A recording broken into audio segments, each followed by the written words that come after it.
এর আগে আপনাদের সাথে বহু জলখাবার বা টিফিন রেসিপি শেয়ার করেছি, তবে গ্যারান্টি দিয়ে বলছি আজকের রেসিপিটা সব থেকে কম সময়ে আর উপকরণে তৈরি হয়ে যাবে।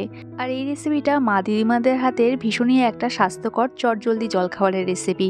সঙ্গে কোনো তরকারি বা পুরো লাগে না, ভীষণই সুস্বাদু হয় খেতে, বিশেষ করে বাচ্চাদের খুবই পছন্দ হবে। চলুন দেখে নিই আজকের এই জলখাবার বা টিফিন রেসিপিটার জন্য আমি এখানে আটা ময়দা মিশিয়ে করছি, তবে আপনাদের বলে রাখছি আপনাদের যেটা সুবিধা হবে, যেটা বেশি স্বাস্থ্যকর মনে হবে সেটা দিয়ে কিন্তু করতে পারেন। আমি এখানে হাফ কাপ আটা, হাফ কাপ ময়দা আর সঙ্গে হাফ কাপ সুজি নিয়েছি, মানে 1 কাপ আটা বা ময়দার জন্য হাফ কাপ সুজি। আমি একেবারেই মিক্সিং জারে দিয়ে দিলাম রেসিপিটা খুবই তাড়াতাড়ি হয়ে যাওয়ার জন্য। সামান্য একটু নুন দিয়ে দিলাম, আর একটা স্পেশাল উপকরণ অ্যাড করব, সেটা হচ্ছে গুঁড়ো দুধ। এখানেই 10 টাকা দামের গুঁড়ো দুধের 1 প্যাকেট দিয়ে দেবো। এই গুঁড়ো দুধটা দিলে এই জলখাবারের টেস্টটা ভীষণই সুস্বাদু হয়, তাই চেষ্টা করবেন এই গুঁড়ো দুধটা স্কিপ না করার। শুকনো অবস্থায় সব কিছু একটু ভালো করে মিক্স করে নিলাম, যাতে ব্লেন্ড করলে এটা যেন লাম্পসটা তৈরি হওয়ার সম্ভাবনা কম থাকে। এবার আসি জলের পরিমাপে। জলটা এখানে খুবই গুরুত্বপূর্ণ। তো সবার আগে আমি এখানে হাফ কাপ করে 2 কাপ জল দিলাম, মানে টোটাল 1 কাপ এখানে জল দিলাম। তারপর কতটা কি জল লাগবে আমি বলে দিচ্ছি ব্লেন্ড করার পর। এবার জল দেওয়ার পর সব কিছু আবার একটু ভালো করে মিক্স করে নেবো, যাতে ব্লেন্ডটা খুব তাড়াতাড়ি হয়ে যায়। এটা ব্লেন্ড করতে কিন্তু 30 থেকে 35 সেকেন্ডই সময় লাগে, এর বেশি একদমই লাগবে না। এখানে আমি যে উপকরণ নিয়েছি সেগুলো কিন্তু আপনারা ডাইরেক্ট বাটিতে ঢেলেও মিক্স করে নিতে পারেন, সেক্ষেত্রে সময়টা একটু বেশি লাগবে।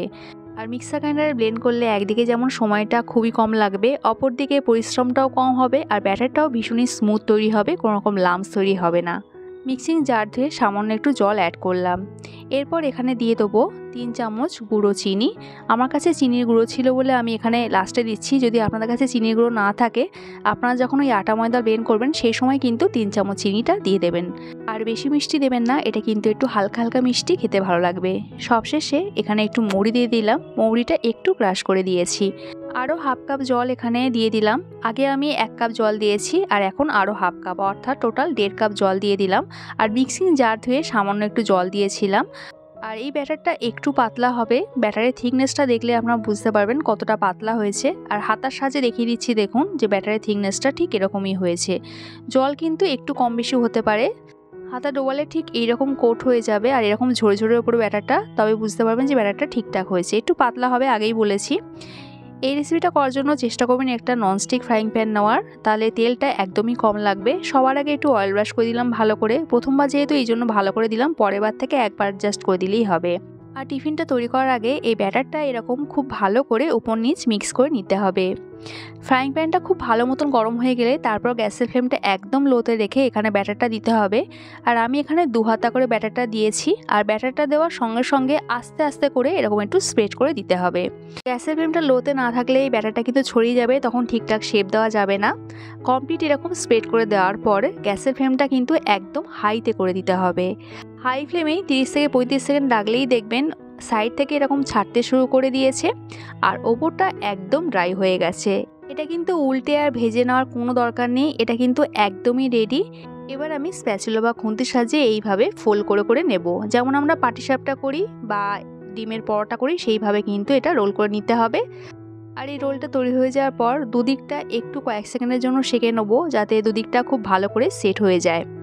তো রেডি হয়ে গেল মা দিদিমাদের হাতে ভীষণই স্পেশাল একটা জলখাবারের রেসিপি, মিষ্টি গোলা রুটি।